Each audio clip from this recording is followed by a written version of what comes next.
Hey guys, Dr. Kelley here with the Sensitivity Doctor, and I have a question for you. Have you ever met someone that you just click with right away? You feel like you were meant to meet them for a reason? That is absolutely how I felt about Dr. Nicole Cain, who you're going to meet today on the Sensitivity Doctor. She was awesome. She walked me through, I felt like my own little mini therapy session. You yourself are going to get to try things like havening and different grounding techniques and some breathing techniques, and also learn how to become panic-proof, especially with a highly sensitive nervous system, and especially with a trauma body. She's just wonderful, and I'm so excited to have met her and stay connected. And hopefully you check out her book, Panic Proof, which we talk about today. She's not only an author, but a dedicated psychologist and just an amazing, wonderful woman who you can tell is really passionate about her work and what she does. So I hope you enjoy the episode and that you get to heal alongside me during this episode. I hope you enjoy. So I will say I'm excited to have you here. I have your beautiful book here. Yes. It's so pretty. I have like my favorite colors on it. So I'd love to just kind of learn about what motivates you and what motivated you to write this book. And selfishly, I have a special vested interest in seeing if you have a way to apply your book and what you've talked about to highly sensitive people. Oh, I absolutely do. I identify as a highly sensitive person. So we're going to have a really great conversation. I think we're going to vibe. Awesome. We're all ready. Truly. Yeah. So the book came out. It's the book that I desperately needed growing up, and it wasn't available. And in many ways, our healthcare system, our mental health system is set up to be really largely the opposite of what this book teaches about. I don't know what it was like for you when you were growing up as an advocate, or I don't know, do you identify? I'm definitely an HSP. Yeah. I was going to say, do you identify as a Yes. highly sensitive person? So the world is not built to honor into the superpowers of a highly sensitive person. I was told, Agreed. You're oversensitive, you're over emotional. I was really very problematic for my stoic Dutch militaristic family members in the Midwest. I can imagine. Yeah. And it was this kind of culture where you're having these lived experiences and trying to emote and express in response to these big experiences, and then being told that you're broken or you're doing something bad. And so the doctor was the authority. Okay, you're broken. There's something wrong with you. We're going to give you a pill to try to make those feelings less big. And for me, my biggest feelings were anxiety. And I was told anxiety is a problem. Anxiety is bad. We all live with anxiety. You just have to deal with it. Here's a pill. And then fast forward 40 years, I guess I'm 43 now. And so fast forward, and I write this book that talks about how anxiety is a gift. It's our body's attempts to tell us what needs healing and how. And so in many ways, it was sort of my irreverent way of taking back my power, is to prove the system wrong, that says that we're broken, that says that it's a problem, and show them how it's actually a strength. I love that. And I love how first of all, I definitely resonate, because if you jump onto my website, the first thing you read is, have you ever been told you're too emotional? Yes. Yes. So that's the very first. And it's funny because I'm not Dutch, but I'm definitely a mutt with some strong Ukrainian presence on my mom's side. Well, actually 100% on my mom's side. And I always felt like I was like the most this, the most that. I remember being told, you're really emotional. I remember being called bossy. And when I look on it now, I don't think that was a fair assessment. Now I've fine-tuned that into being a boss and running my own business. But I think what was being seen as that in my childhood was me having big feelings that I felt like if I didn't express them, they hurt my body, if that makes sense. And so your way of saying, here's a pill to deal with your big feelings, that really resonates. Yeah, yeah, that sense, that feeling of being divided, feeling at war with ourselves. Like part of me is having big anger, big sadness, big fear, big joy, whatever it is. And Right. then there's this other part of me that is shaming or trying to control or trying to regulate or trying to understand it, especially in highly sensitive individuals. Our emotions oftentimes develop and grow and get bigger faster than our ability to regulate those emotions or understand those emotions or cognitively address those emotions. And when we're little and when we don't have that prefrontal cortex in place, that part of the brain that gives us the breaks, gives us the regulation, gives us the executive functioning, when that isn't there yet, but the message we're getting is that we're broken, it's really hard to undo that in adulthood. And so the work, that's why I was so pumped to get to talk to you, is because you're undoing so much industrial trauma for people. Well, you're welcome. I You love receive that. I love the title industrial trauma. It makes sense because it does, in a way, it kind of serves this manufactured, let's kind of just keep things moving energy, but on a personal level, it doesn't. Yeah.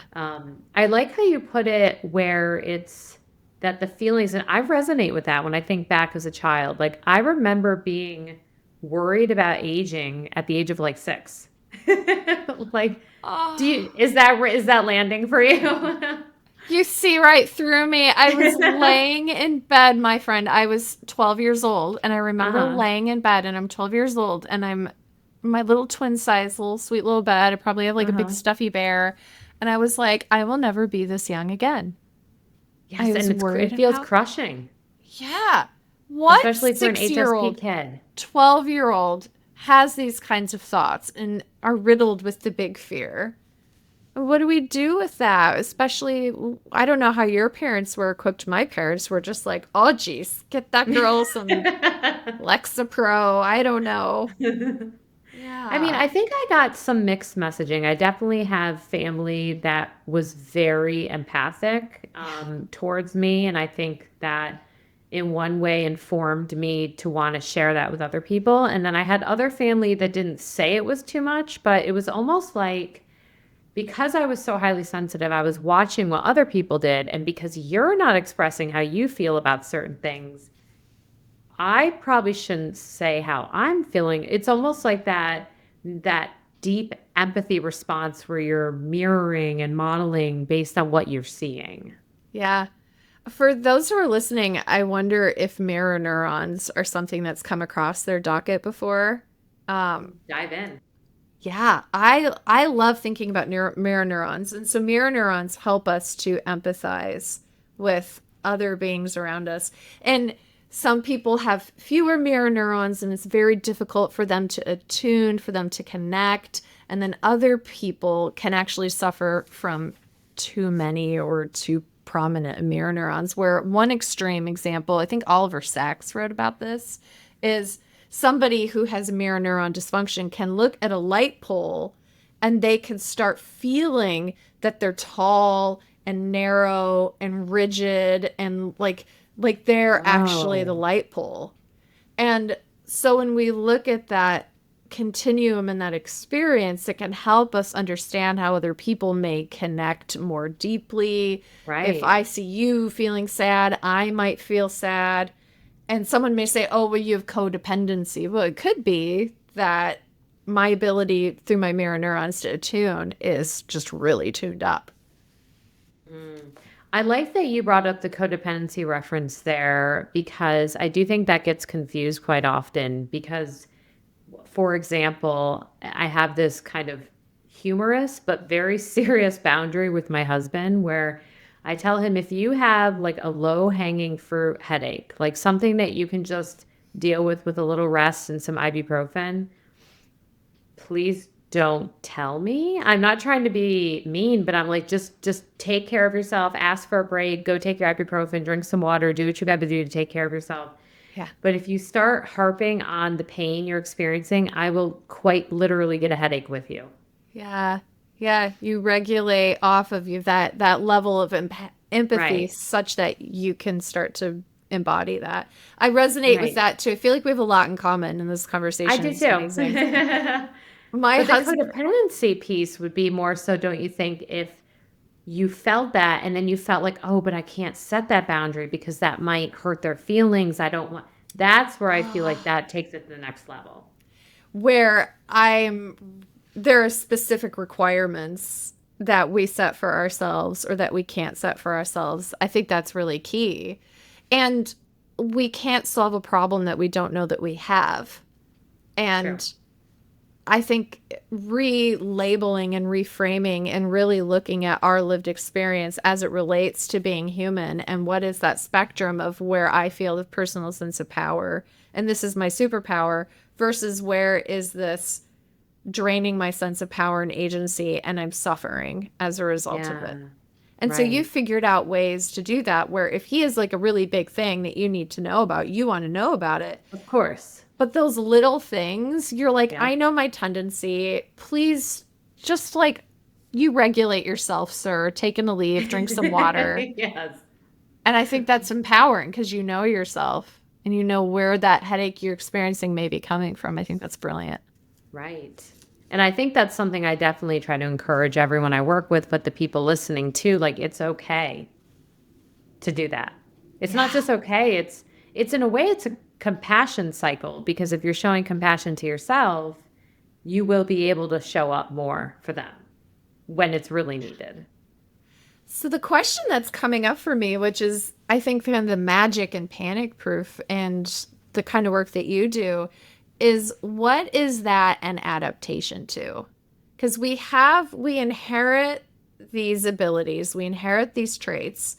It can come genetically, for example, the MAO gene. We call this the warrior gene. We can inherit that trait. And so that's genetics or our microbiome or whatever it is that we inherit. There's like a whole world that we can play with in exploring Right. that. But then what did or did not happen that switched that ability on? And what is that serving us? And how is that serving us? And what do we do about it? And so, for example, you have this ability to very empathetically attune to your partner. He gets a headache, he talks to you about it, you may get a headache. If we look at this in a scenario where you have a little kid who isn't able to tell you what they're experiencing, but you are Right. able to attune in such an intimate way that you can figure it out, even though they can't Right. tell you, Right. that could save your kid's life. That's an amazing superpower. Right. But if you're trying to There's teach a a but. right, if you're trying to teach a class of kindergartners and they're all having big feelings and you're like all sitting on the floor together crying, that's not your superpower. So what the question Right. is what is that an adaptation to? So I would ask people who are coming in and they're like, how do I leverage this superpower? Or the superpower is hijacking me and it feels like a problem. Right. I would approach it the same way is look at, well, where in my life did something happen or didn't happen, either stressful or good or challenging, whatever it is, that may have changed the way that I saw myself, others, of the world. And then what did that look like for us? And I feel like oftentimes the magic is in that or those moments. What do you think? I'd love to hear your thoughts on this as an expert. I would love to know if you were able to use my example of the headache and just take a wild guess or something. I mean, how Yeah. would you play with that? I'll allow you to play with it a little bit. Okay, let's play. So, is there a specific moment that you can remember where that headache occurred, where he like said something, he had a headache and you got a headache? Yes, it was in the You, kitchen after work when I was already depleted from seeing clients. But I also can't help but immediately jump back to my mom chronically getting headaches when I was younger. You are 10 steps ahead. You just anticipated Oh, exactly where sorry. we're going. This is your HSP super skill, by the way. You like keep anticipating where I'm going. You're so dialed in. It's so good. This is your superpower. I love you. I love this. Okay. So for those who are like, hold on, what was that step? I wasn't there. The first step is to notice that experience coming up. So you noticed that moment. You remembered it. You're in the kitchen. You remembered you were depleted. He said the thing. He experienced the thing. You experienced the thing. And so that's the first step. And we could do this in 3 stages. So this first stage for those who are listening is set your stopwatch for 60 seconds and notice a concrete example in your recent occurrence when this happened. And then once that 60 seconds ends, you're going to reset the clock and you're going to do another 60 seconds. And this is the step you jumped to, is we're going to try to go down the timeline to the earliest moment, the earliest memory where we felt that same way. Okay. And you had this impression of when my mom had headaches, and I noticed that. So if you can remember, is there an early event, if you keep sliding down the timeline, where you became aware of this experience for your mom? Gosh, like I remember. Do you mean like my awareness that it was happening to her, or my awareness that it was affecting me? Oh, that's such a good question. I think that where I would want to start is your awareness of your experience that mirrors the one in the kitchen, your experience. I think I remember there being, like, I don't know if it's a specific time, but I remember there being times where I wanted to maybe spend time with her and she wasn't available because she was, laying down with a headache or something, which felt, I mean, as a kid, that feels lonely, even if our parents have every right to go take care of themselves. But it was a very primal kid thing. I do remember times where I was invited and it was an open policy that if I really wanted to go like be with her, I could. But it was everything was very subdued and, there wasn't a lot of stimulation. And now I'm like sitting here second guessing all my high sensitivity. So yeah, it was so many. And I guess this is how people who experience complex trauma, and I'm not necessarily calling this complex trauma, how sometimes it can be hard to pinpoint it because I'm getting these different flashes of different memories that are all kind of piling on top of each other. Oh, that's so wise and so intuitive. And I actually love to use the word events. And so it could be a transitional event, a transformative event, an aversive event. It depends on what that event is. So it's just an event you noticed. And I'm almost getting the image of my mind of like an axon because I'm a scientist, but maybe a fork for people who are like, what's an axon? You have this point in the handle and then we go back and there's little branches coming off. And so you're noticing other little branches. Yeah. And one of the emotions that came up, and there's many, one of the emotions you expressed is a longing for connection and maybe even a little loneliness. And so whatever comes up for us is lovely and honorable and right. And in that third 60-second window, what I love to teach people to do is we may even do a little of our own self-therapy or self-EMDR.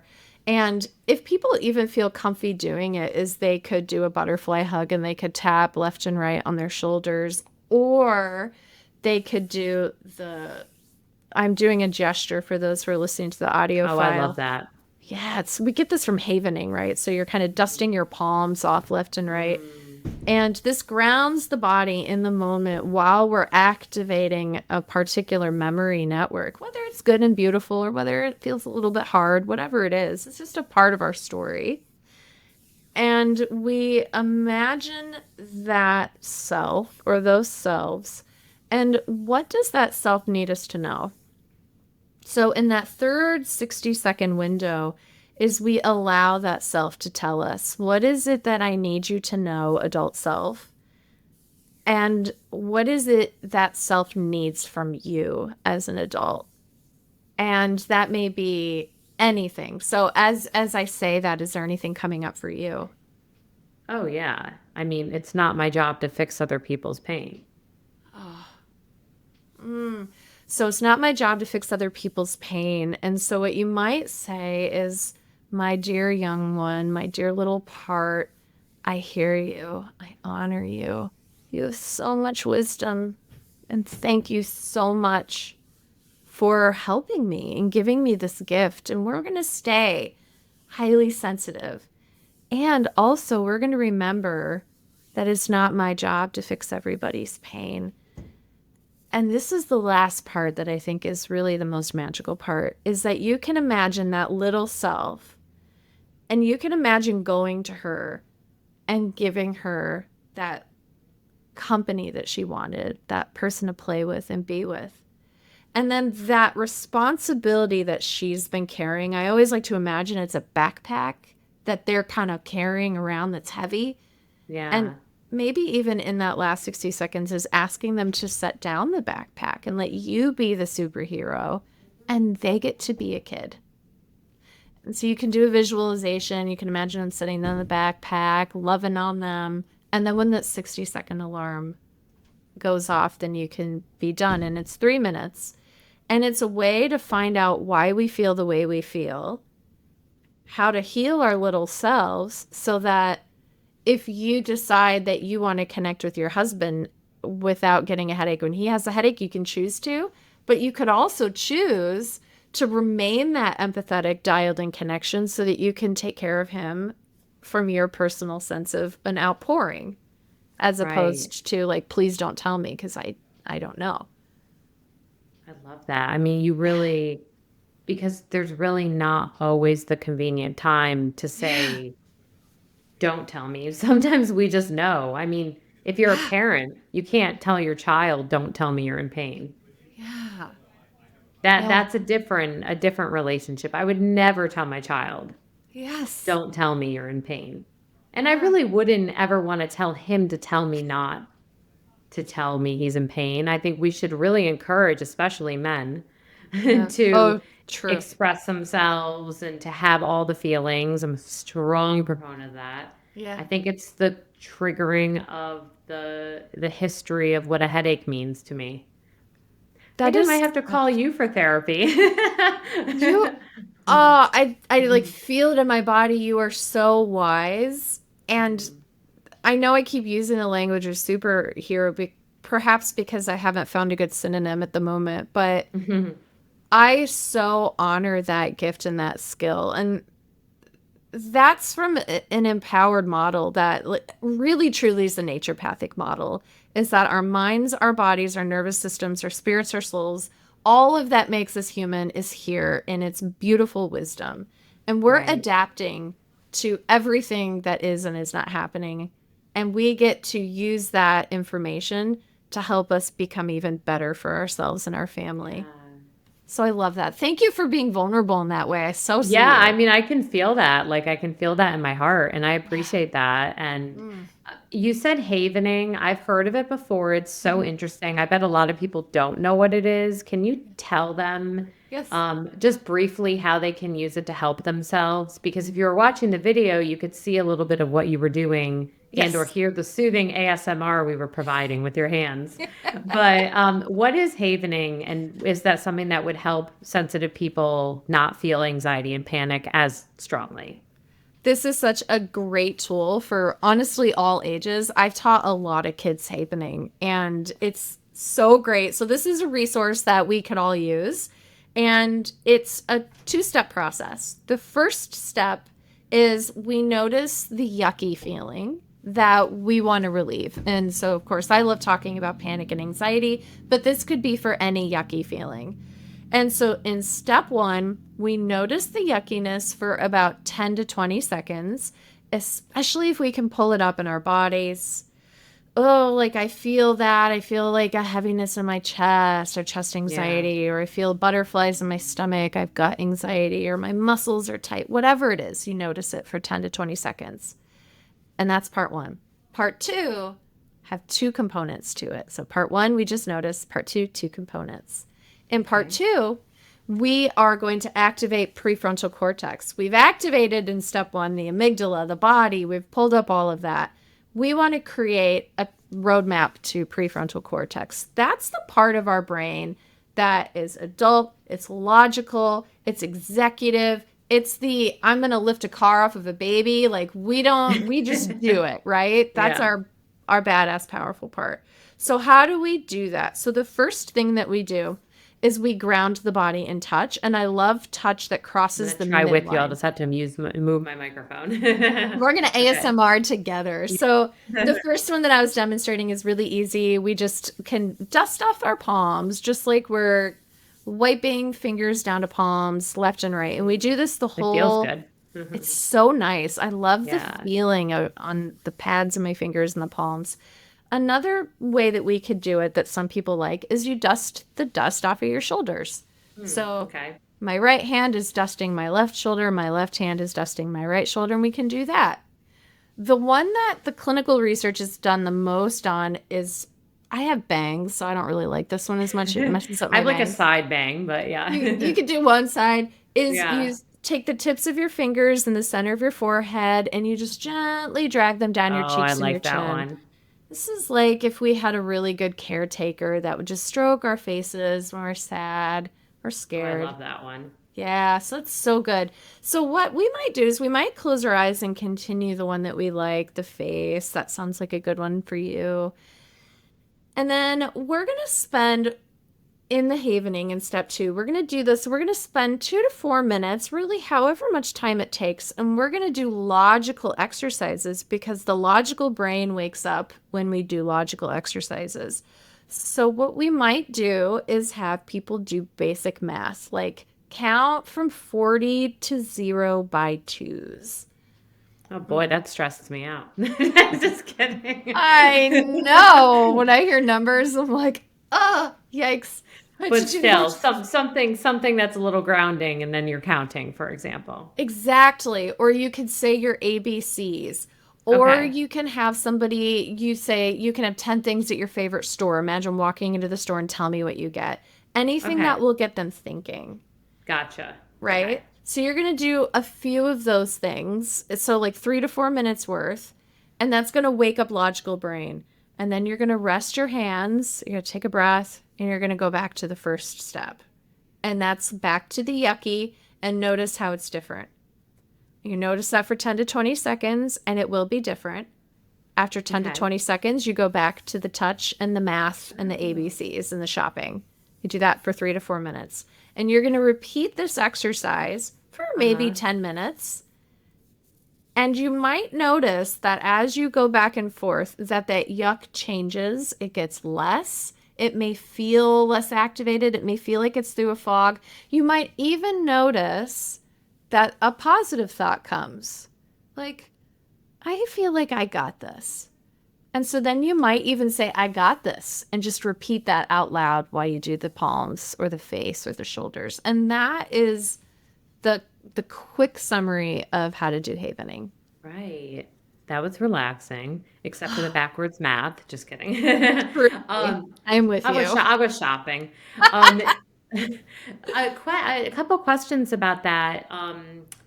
Do you know why, like scientifically, why it works? That's number one. And two, is it very different from EFT tapping? Is it better or worse? Are there certain bodies that maybe respond to one versus the other? I think it really comes down to dual awareness processing, which so I'm trained in EMDR. For those who aren't familiar with it, this is a form of trauma therapy that insurance largely covers, and it incorporates touch, movement, and helping us unpack and heal from emotional and physical trauma. And it can be used for anything. And we used to think that EMDR was largely about the left and right movement, but we're finding in the literature it's that we're activating memory networks and we're pairing that activation with present moment stimulus, whether it's looking back and forth or the Okay. touching or the buzzing. And so adversity gets stored in non-temporal, non-verbal parts of the brain. And so when we activate that and we bring it into the present, we unwind those stuck stored memories. So Right. EFT, we are able to duplicate that where we're thinking about something upsetting and stressful, and then we're tapping. And Right. so we have this stimuli that's like, I'm here now, I'm here now, I'm here now, while we're saying that activating thing. And havening, I think, is a similar mechanism where we have the touch, we have it crossing the midline. But when we pair that with the cognitive Right. exercise, which makes it a little bit unique from traditional EFT and Right. EMDR, is that we're creating connections that take it away from, I'm trying to not get too complicated here. When we're anxious and highly sensitive people, we have a lot of connectivity in what's referred to as the default mode network.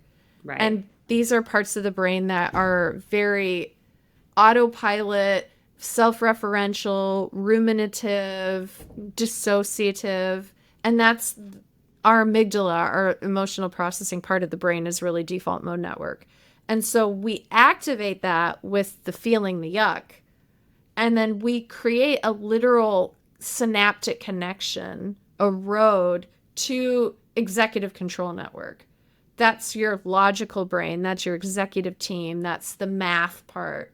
And Right. so we want to create roads because when trauma happens, our brain will send that anxious response on and it'll bypass logical brain. And so then Totally. we feel like I can't use logic or language. I'm just feeling. So this exercise is literally replanning your brain, is creating new synaptic connections so that you can access that. So hopefully that wasn't too Yeah, confusing. no, and I love that too because I'm also trained in EMDR and Yes. EFT and Havening I've heard of and kind of seen some videos on. And I'll say if someone's listening and they're trying to get really scientific and they're like, okay, scientifically, what will support me the most? I just have to say, just that moment of doing that like soft stroking of havening Yeah. brought me back to like a positive emotion as a child of having like the back tickles, right? That you get when Yes. you're being nurtured.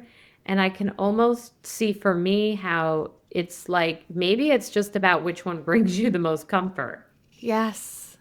I love that.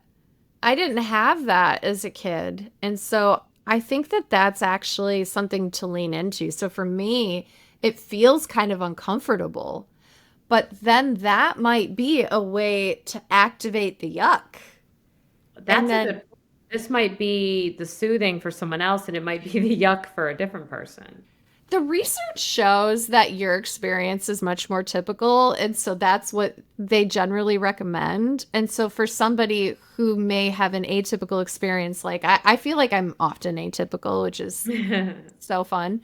Um, so if somebody does that exercise, they're listening to this episode and they're like, oh my gosh, that felt like a little activating, is we'll just Mhm. notice that and then try Right. something different and then use that as an opportunity to, well, what is this telling me needs healing and how? How do I go down that timeline to see when I first noticed that? Oh, it's an unmet need. No one touched me when I was sad.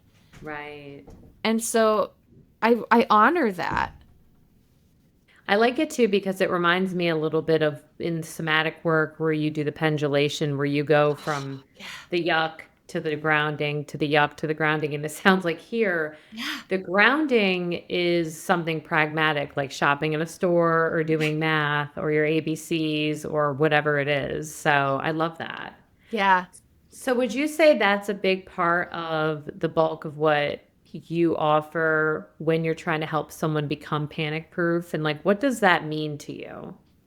I love to use it as a part of a 4-step process. Okay. And I think that we need all 4 steps. And I think where people get stuck, where they go into their clinicians and they're like, I've tried everything and nothing works, is that we need to incorporate them together. So if you imagine somebody comes in and they wrecked their car or someone wrecked their car and they're like, well, I changed the tires out and my car wouldn't drive, so I put them back on. Well, What about the engine or the spark plugs? We got to fix it all together. So a 4-step process. So we want to start to repattern our brain and our adaptive systems. And healthcare is so siloed, right? You go to your gastroenterologist for the gut, you go to your neurologist for the brain, you go to your psychiatrist for your neurotransmitters, you go to your therapist for your trauma, right? Right. We want to incorporate all of those systems together because just like a car, no mechanic would say, I'm just a spark plug mechanic. We want to look at the whole car.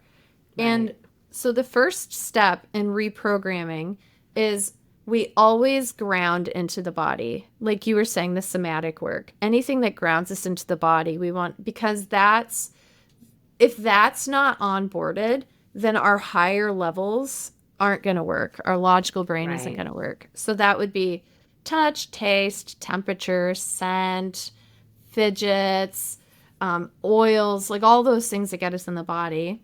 And then step 2 is now that we're in the body, we want to activate logical brain. So the logical brain would be puzzles, the havening, it would be ABCs, it would be Sudoku. And then once we've gotten into the body, we've opened up logical brain, now we want to increase the connectivity between our awareness of our body and our present self. And so a practical way to do this is to brush your teeth and notice the feeling of the toothbrush in your teeth and your tongue and the mint and the bubbles. Maybe you do a body scan. But the key part for this 3rd step is that we are aware without doing anything about it. And so even though you're doing something, we're not going to change it. So for example, I might ask you to do a body scan. And so like if you do it with me right now. So we started our feet and we noticed. Welcome to my therapy session, everyone. Same. I'm therapizing myself with you. And so we started our feet. We notice our feet. We notice any sensations. We work our way up and we're just aware of it. And I'm noticing in my lower back that there's stiffness and I kind of want to wiggle in my chair and kind of stretch my back out. But we actually don't want to do that. Oh, that's hard. We're just going to notice it without needing to do anything about it. And we're going to work our way up our body. Maybe you even notice like a little tickle on your knuckle. You're not going to scratch it. You're just going to. And you're not even breathing into the tough spots. Exactly. We're not even breathing into the tough spots. We are going to just simply notice them. And we're going to work our way up our bodies all the way to the top of our head. And once we choose that we've done our body scan, then we can respond however we want after that. But during this 3rd step is we want to practice allowing whatever I was going to say with my eyes closed the rest of the time. Oh, I know. When I do these, I always close my eyes and we're on a video and my eyes are closed. So someone takes a clip it out and Cain's eyes are closed. But here's the thing is so many of us, we want to fix it. We want to notice it. We want to breathe into it. We want to wiggle it. We want to stretch it. We want to fix it. And what I would encourage us to do is to just allow. We're in the place of allowing. And so first step is we're back in the body because it can be really hard to be in the body when the body is making yucky feelings. We're going to wake up logical brain. We're going to notice everything. We're going to allow ourselves to have that meta-awareness of our body or somatic awareness. And then step 4 is now we're going to reprogram ourselves what to do with those feelings. So that when we want to actually fix that back or itch that scratch, that we could do it from a place of power instead of reactivity, right? So step 4. Step 4 is how do I go into activation and arousal and how do I come out of that? Because once I'm good at the dance steps, then I can go and do a contest, right? So we want to intentionally put ourselves into arousal in our personal power. And so these would be doing high intensity interval training. So maybe you do jumping jacks for 10 seconds. Your heart goes faster, your breathing speeds up, your body temperature rises, you get aroused, and then you come out and you slow your breath down, you walk gently. Or if you're a toasty dispositioned person and your body temperature, you're usually hot. You wear a t-shirt outside. I saw a girl running in shorts yesterday. I was wearing a winter coat. And maybe you do cold plunges. So you get into that cold water and you hold space for yourself for the activation that we experience. Right. It's really unpleasant. I would rather do HIIT. Same. I'd rather do jumping jacks. I hate being cold more than anything. So another Yeah. person may be that they do a high ropes course, so they climb a climbing wall.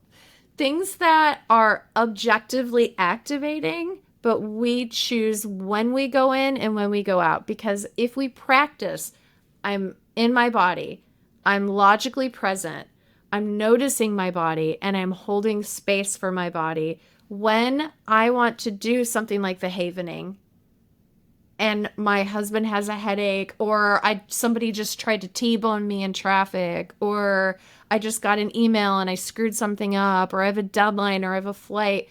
When we need that ability to hold space for whatever it is, that we've done it 1,000 times.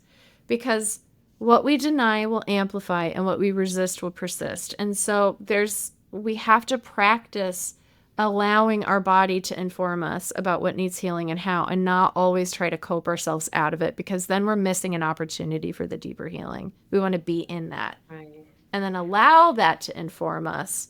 Like, oh, Nicole, I think maybe we need to do some yoga tonight for our back. Our back is kind of barking at us. Right. Versus, It's from choice, not, like you said, not reaction. oh my gosh, yes, it's from choice, not reaction. Exactly. That's where the power is. And the power is the antidote to us feeling anxious. That is amazing. And I really believe that people listening today probably actually just got to experience a little bit of that. And I'm really grateful for that, because I think sometimes authors and practitioners, sometimes we get on these platforms where we're just sharing, and it can be common where we kind of gatekeep some of our information. And I am just so grateful that I feel like you just gave such a gift to the people listening, and to me too. Like that was really interesting to see what happened as soon as I got to my low back, which you then said your low back hurt. So that I'm like, oh, does my low back hurt? Like it was like you were my husband with the headache all of a sudden. Yes. And I wanted to move, and I almost did. And right when I was about to, you said, and don't move. And I was thinking, oh gosh. And then all of a sudden I got like itchy. I felt like my nervous system was screaming that I couldn't do anything about it. And then as soon as you said, and now do whatever you want, I took this huge big breath and I felt better, which was interesting because I didn't have to move to feel better, which would have been the reaction. Instead, I had the deep breath at the end by choice, which was the coping. So that was really interesting to see how that played out. Oh my goodness, that's beautiful. I'm so glad that this conversation happened and that it was recorded, because that's truly the magic of this conversation. The magic of HSP, the magic of the wisdom of the body, that we get to choose how we want to respond, when we want to respond, as opposed to having to react. Right. It's so big. So big. So I do have a challenge question though. I love it. What if, I'm in my office. I'm able to control the environment here. I feel safe with you. I feel safe in my space. What if this is happening and you're around someone that genuinely doesn't make you feel safe? Mm-hmm. Yeah. What then? So we regulate ourselves in that moment, and then we come back to that later. Okay. So it's okay to do something in that moment. Yeah. And then we go back to it later and we say, okay, what was that an opportunity for me to heal from? And I'm going to notice it. I'm going to honor it. I'm going to hold space for it. I'm going to go through the 4 steps. I may even do that 3-minute down the timeline, is we can cope in the moment, because let's be real, we can't always be therapizing ourselves in real time. Right. And so a practical exercise for those who are listening is to put it in a container.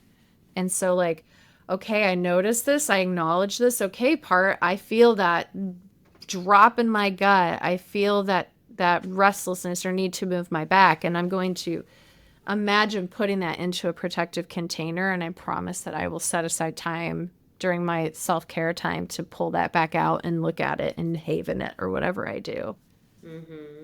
Whatever the choice is. I like that because Yeah.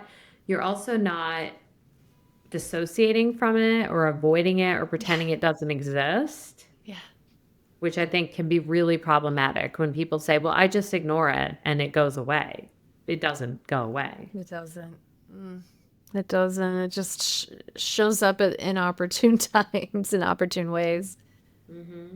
So for anyone listening who wants to apply this to their life going forward, and they're listening and they're saying, okay, I think I know what anxiety feels like. I think I know what panic feels like, but it's so unique for everyone. What would you say are things you do want people to be really cognizant of and really pay attention to? And I say this with the caveat that, the subjective units of distress scale that you use with like so many things, where zero or one is, I'm asleep. 10 is I'm in danger. I Yeah. feel like sometimes the panic happens when we don't notice those nuances from the lower numbers to the higher numbers. We think there's this quick Yes. escalation when really there's a lot more happening in between. Yeah. Yeah. So how can people watch out for the in between? I'm relaxed to I'm in danger. What should they be watching for? Yeah. You want to hear the whispers before they become shouts, right?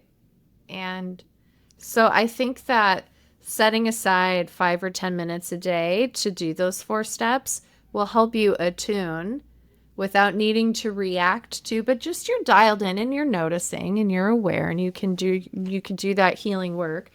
And I would think of it like a stoplight. And I love that you just said that 1 to 10, because I was thinking in my mind is that we have that green light for us, which is where we're feeling grounded and we're calm and we're safe. And then we get to this moment where we're getting a little activated and it's like, ooh, what's my canary? I feel like something changed. I'm getting a little yellow here. And if we can notice that and identify what are my unmet needs, whether it's I need rest, I need space, I need sleep, I need a hug, I need a cookie, whatever it is, no judgment, is we can often honor that need, or we can acknowledge that, put it in a container and honor it later.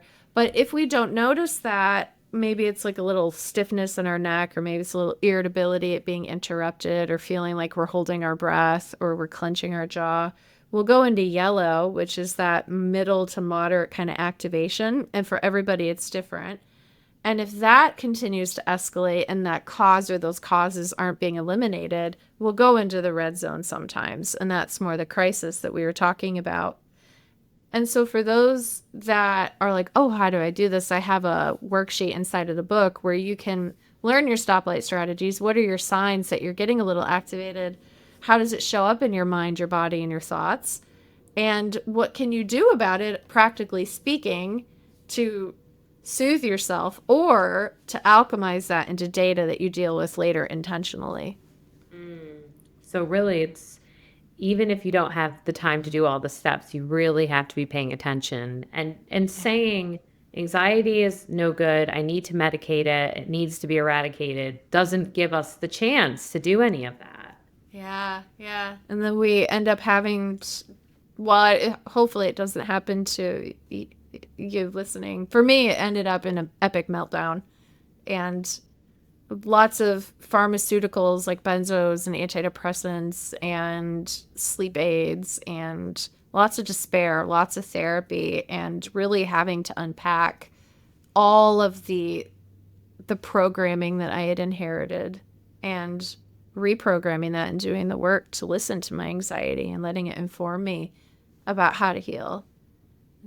So hopefully that isn't what happens to people, but if it does, you can heal, and I'm here to teach us how, and you're here to teach people how. And I mean, honestly, what a gift. I'm so glad I got to talk to you today. This was such a beautiful conversation. And I mean, I really truly believe healing for any of you who have listened, who have closed your eyes alongside us, who watched us close our eyes on the video, and for any of you who just takes the time, and maybe you listened to this in the car and you weren't able to do some of the exercises, I would encourage people come back, find that spot and try it again and pick up Dr. Nicole Cain's fabulous book. Do you want to tell everyone a little bit about where they can find you, what kind of offerings you have, how you want to stay connected, and how they can connect with you? Yes, so I'm Dr. Nicole Cain, and you can find me on my website is drnicolecain.com. My Instagram is Dr. Nicole Cain. My YouTube is Dr. Nicole Cain. You can get my book anywhere books are sold. It's also free at the library. And Awesome. yeah, so it's there for you. Take advantage of it. You'll walk away with a panic-proof protocol that you get to build yourself. You'll know exactly what to do. And I always encourage people to find a good counselor, a good doctor, someone that could be on their team to help them through it. And this book is intended to be your one-stop shop for anything having to do with panic and anxiety. But really, it teaches us how to think from an empowered, vitalistic way. So really anything like we talked about today that's coming up, highly sensitive, depression, gut pain, like you name it, this book will help you think about it differently. Awesome. And I can attest, as I said, not only is it beautiful, but I can tell you packed a lot in. It's a tome. It is, but I mean, honestly, as I flip through, like there are actionable things and so much information. Oh, I love that you had the thyroid check in here. Yeah, there's lots of checklists. So, But that's a big one because a lot of people don't realize how the thyroid can impact your anxiety. Yeah, there's a story of Charlotte in there. There's 5 avatars. There's 5 individuals that are based on real clients with information changed to protect privacy. But these are real cases, and Charlotte had been told it was just mom weight and mom stress. And she was given benzos, and it turns out she had Graves' thyroid, and we were the ones that caught it. And so I want you to be empowered to... Yes. Could it be estrogen? Could it be thyroid? Could it be the supplement that I'm taking? Well, what tests do I run? What is a CBC? What does that mean? I got you. It's all in there. Awesome. All right. Pick it up, guys. Well, again, thank you, Dr. Nicole Cain, for being here and sharing your wisdom and your heart with everyone. And I hope everyone can take a moment to breathe, haven, do your shopping list, or if you love the backwards counting by twos, go for it. Be well, everyone.